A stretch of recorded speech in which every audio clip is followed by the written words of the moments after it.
The Noorda Regional Theater Center for Children and Youth will provide experiential learning that will enrich the lives of young people by promoting a lifelong interest in theater, develop speech and performance skills through varied performance experiences, and create appreciation for performance excellence through attendance at exceptional productions for young audiences.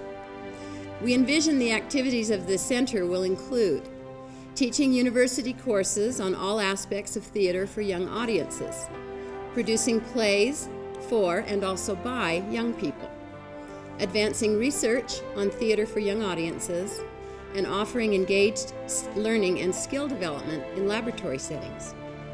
The focus will be on applied learning, and our students will be actively involved with our partners in our regional community, public schools, libraries, performing arts centers, and community centers. It started about 2.5 years ago in a pool at the Orem Recreation Center,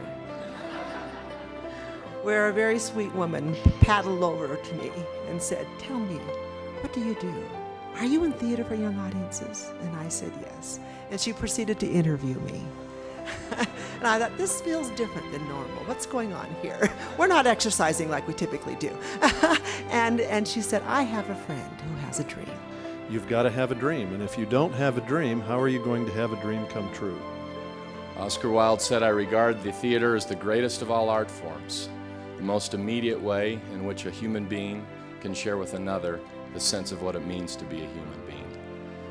I would like to quote Brigham Young, who is a person that I know reasonably well because I've played him all over the world.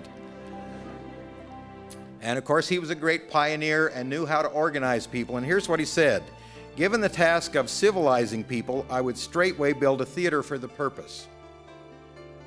And he did. Before many, many, many other buildings were built in Salt Lake, they had a theater put up very quickly. He said, "Upon the stage of a theater can be represented in character evil and its consequences, good and its happy results and rewards, the weakness and follies of man, the magnanimity of virtue, and the greatness of truth. The stage can be made to aid the pulpit in impressing upon the minds of a community an enlightened sense of a virtuous life, also the proper horror of the enormity of sin and just dread of its consequences."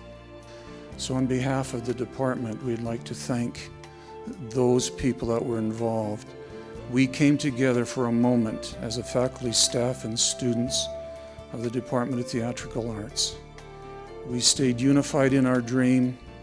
It was delivered to the dream maker. And there are two conditions that have to take place before a dream can happen, is the hearts of the dream maker and the hearts of the dream weavers have to touch. And in this case, they touched. And we're so thankful for all those involved in that process, and especially the Noorda family and Ty Noorda for making this possible. See, I don't just think about the young children who will be delighted and drawn into this most wonderful art form, but I think about our UVU students, our theater students, who don't have to do Shakespeare in a box in a backyard, but have this gorgeous theater with all the latest and greatest to make it a sensational production, so that they're learning and that they're growing and that they're experiencing the joys of this wonderful art form.